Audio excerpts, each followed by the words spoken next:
So one day, this tiny furball grabs Mommy Cat's hair, chops it up like she's auditioning for Project Runway, and boom, turns it into a dress.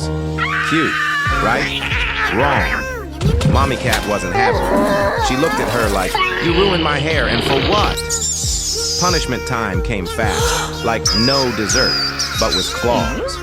Just when things got scary, Daddy Cat swooped in like some furry superhero.